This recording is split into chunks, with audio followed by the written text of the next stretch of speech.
Namaste, my friends. Thank you for joining me. And today I would like to share with you what I've read in one of the Indian epics poem called Ramayana. It was written by Valmiki, one of the greatest guru, one of the greatest teacher, and it was written in a poem form, beautiful poem form, and it came from his memory. So in this case, it would mean that this has actually happened. The story is real. The time that it was written called Treta Yuga, and it's one of the four yugas. I already explained to you what that means, but I can remind you again. So Satya Yuga is a gold era, Treta Yuga is a silver era, Dwapara Yuga is copper, and Kali Yuga is Iron Age. The Kali Yuga is the one that you and me are living in. This is the present time. So it happened centuries ago, I think. And what I wanted to share with you today is just one little sort of piece that explains about the city that all this took place of. The city name is Ayodhya, and the Rama, one of the gods, was actually living in that city. So the story is about Rama and Sita. It's a love story, but it's not just about love. It's about many other things. It's about the culture, it's about the lifestyle, it's about the morale, and it's about the trades and what they did and how they did. It's quite educational in many aspects, and I thought it would be really nice if I can share it with you. If you happen to find a book, you can read it, you will enjoy it. I did, and I learned a lot from it, and I also learned that what I was sharing with you in my previous videos correlate with what's written here. So technically, it just explains the best and more beneficial way of living and how we should be as people. Let me just read it to you, because there is a little part that actually explains how the city was, and I just wanted to share it with you. So let me just read. It's written in slokas. It's the type of poem, and written in Sanskrit language. A great kingdom named Kosala is joyous and vast of one, well flourished with monies and cereals, and snugly situated in the river banks of Sarayu. A world known as city is there in that kingdom, which is personally built by Manu. Manu is one of the gods who created human beings and gave them the book of laws and book of rights. So it's written here that it was actually that the city was created by Manu himself, the foremost ruled of mankind. Ayodhya, that's the name of the city that we are going to discuss. Ayodhya, glorious city with well devised highways, is a 12 yojanas length wise and 3 yojanas broadwise. In this case, 1 yojana is about 8 to 10 miles, so you can just imagine how big this city was. Well laid out with the greatest royal highways. Dasharatha is the father of Rama and king of the Ayodhya. And Dasharatha was a really wise man and was really good man and righteous man. So he is the one who ruled that city. As an improver of a great kingdom, Dasharatha, the king, made Ayodhya his abode as Indra made heavens as his abode. The city is surrounded with gateways and archways, and the front yards of buildings are well laid. It is lodged all kinds of machinery, weaponry, and craftsmen. That city, Ayodhya, accommodated dances and theaters and craftsmen.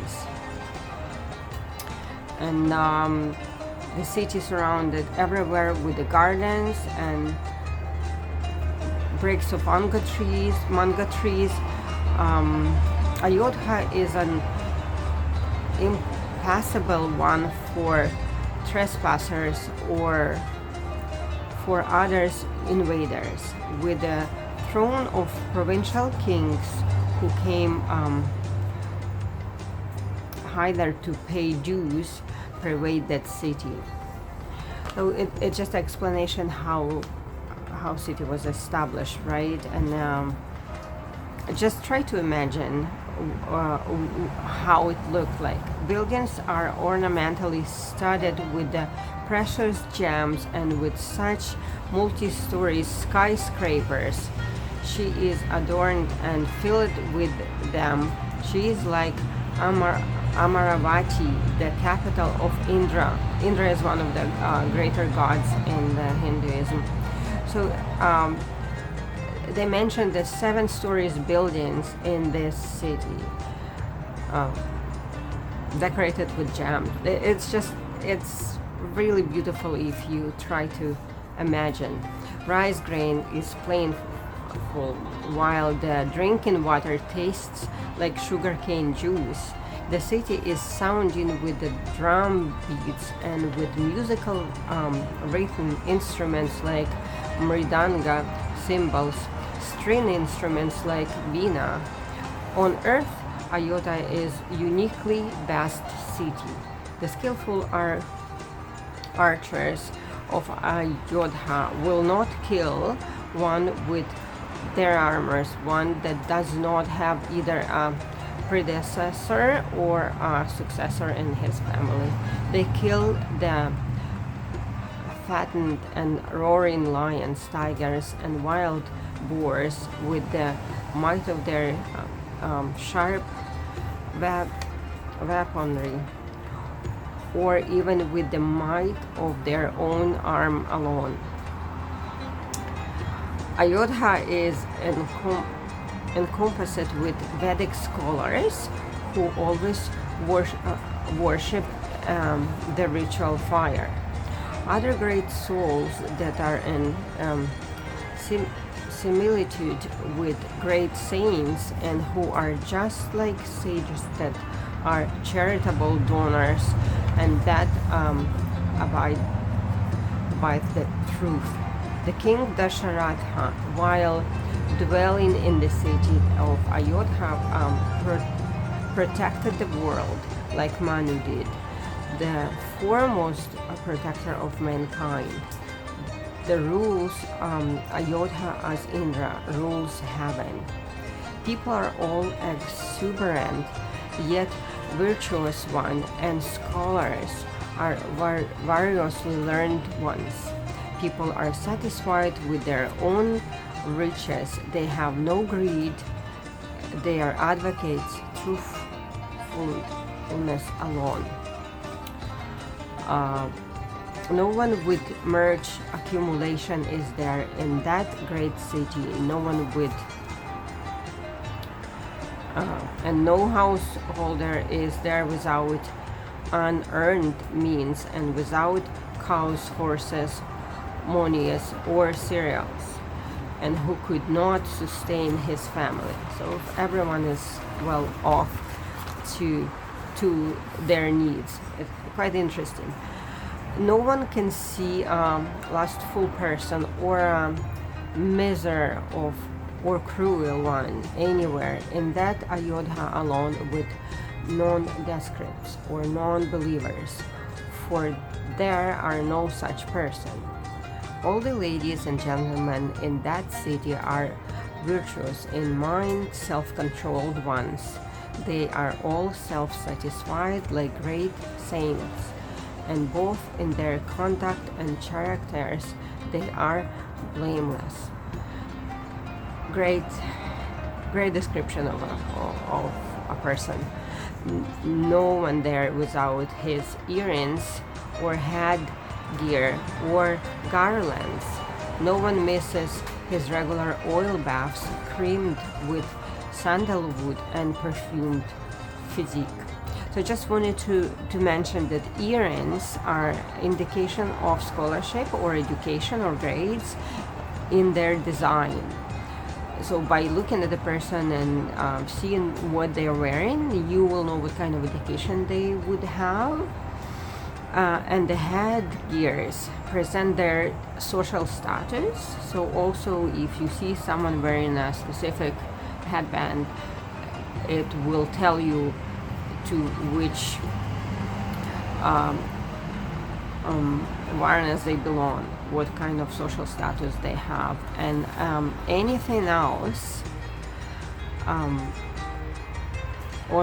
their other decoration is lavishness. So technically every piece that people would wear was meaningful and would give you an information about that person.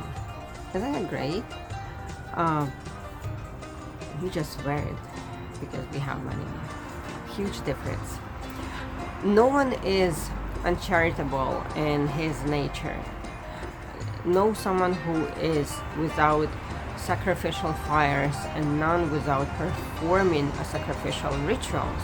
No one immoral, nor a bastard, nor even a thief can be found in Ayodhya. The sense-controlled scholarly Vedic Brahmins are always engaged in their rituals, and they donate education to Veda students. Donations are not alms to beggars. They are set rules to accept such donation from basket in hand, and the receiver also need to donate to another. That was the rule. There is no atheist, no liar, no one to be found jealous or disabled or unscholarly person. No one without 6 ancillaries Vedas knowledge, like astrology, prosody, grammar, and etc. No one with saddened heart, turmoil mind, or agonized in the will is there. So people are pretty much in control of their wishes and their emotions and their feelings. That's what I read here. And the city had 4 caste system, 4 varnas.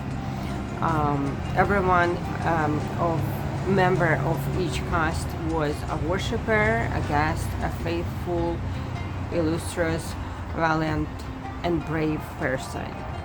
So they all respect each other in a sense of every person in each varn would do the job that they're supposed to do, that warriors would protect, the Brahmin would do the rituals, and Shudras would do serve and clean and cook, and trades would do what they do. But at that time, they were respecting each other. And so I just wanted to mention what I think about that, about the caste. We still have them, believe it or not, in every country.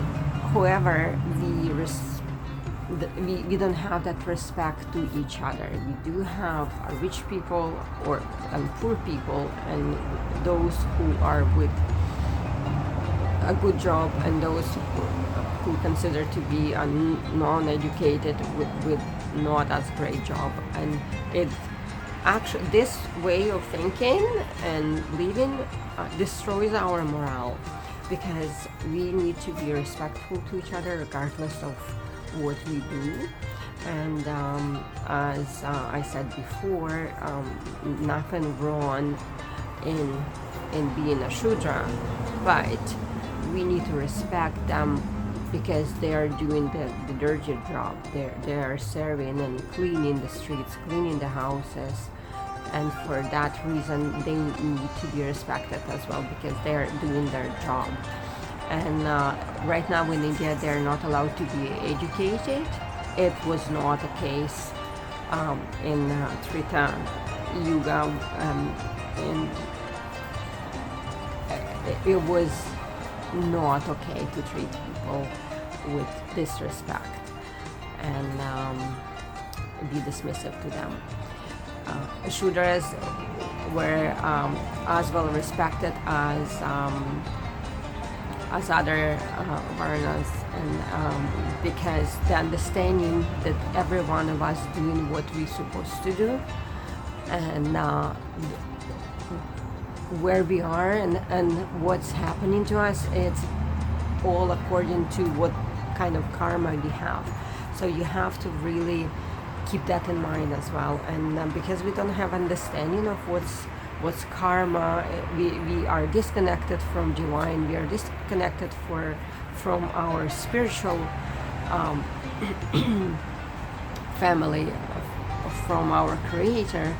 We are lost, we are confused, we are angry, we are not in control of our emotions, and we are not showing any respect to other people, and we are not respectful to ourselves either. We are unsatisfied, and we are greedy, and we are angry, and we are frustrated all the time. So by reading this little episode from Ramayana, I just wanted to point out that there was a time where people lived like that. It was a respectful way of living. They respected each other, they respected themselves, and they would show respect to their creators. And this is my wish as well. I do want to live in a society like that. I do want to feel safe. I do want to feel happy. I do want to feel that I am connected and I can trust people, and I don't have to lock my door at night because no one will have ill thoughts of harming, your his neighbor or doing any kind of harm. People would help each other, and people would work in a creative kind of manner, not just going to work because you have to pay your bills, but going to work because you know what you're doing in your field, and you can help people, and you can enjoy what you do, and you can be proud of what you are doing because you will see the results, and you will be proud of your society or your community, proud of your town, proud of your city, and I hope that every one of us, starting from yourself, will start practicing that. I do believe that we can do it if everyone on the planet will decide that, okay, I want to be that person who helps, that person who will not hate but will understand and will forgive. If we will practice this every day, every one of us will start progressing in a spiritual way, in a godly way, and we will see the change, and we will see how our not just family and personal space improving, but how our streets, our organizations, our towns improving, and life is getting better. because we live in Kali Yuga. Kali Yuga is the most difficult time period in the human evolution. We are at each other, we are very negative, and we are filled with fear, filled with anger, and so on. But you can change those feelings to different feelings. You can train yourself, instead of feeling fearful, feeling, I understand. Maybe I don't know something, but I understand that I need to learn what it is. And then if I know what it is, there is no need to fear it. Or if I trust my colleagues, I don't have to hate them. I don't have to wish to have their life, because people are hiding their difficulties and their problems really well. So you don't have to wish someone else's life, because your life is perfect, and your life is built within and according to the karma that you have to resolve, the lessons that you have to learn. And the faster you understand that, the better your life will be, because you will understand why things happening to you and why they're repeating themselves. And it's because you haven't learned the lesson yet. So as soon as you learn the lesson, the karma will change. So this is what I wanted to share with you. I wanted to read that little episode. I will do a part 2. This is part 1 from Ramayana, because this one explains how beautiful and wonderful the Ayodhya was, and how people lived, and when they were filled with positive emotions, they were grateful and respectful to each other. The second part I will do, I don't know when, because we're going to India and probably I will not have time right away, but there will be a second part, and I will read you an episode from what happened when all this started to go away, and that change from positive and beautiful started to be darkened by someone's emotion, by someone's words. It's almost like a virus that got into that city of Ayodhya and changed everything that they had. And I think that virus spread throughout the planet, and the life of people started to change for the worse. And this is what we have right now. So the next part will be again quoting from that wonderful poem of Ramayana written by Valmiki. And until then, I wish you a wonderful day, a peaceful day. Love yourself, love your neighbor, respect yourself, and start practicing the goodness. And I will see you soon, hopefully in India, because we will be doing videos. I don't know how often we can do them, but every other day maybe. So if you didn't sign yet for my channel and you want to get reminders regularly, just sign in. And if you like what you hear, share it with your friends. I would appreciate that. And I wish you all the best again, and namaste until we'll see you in India.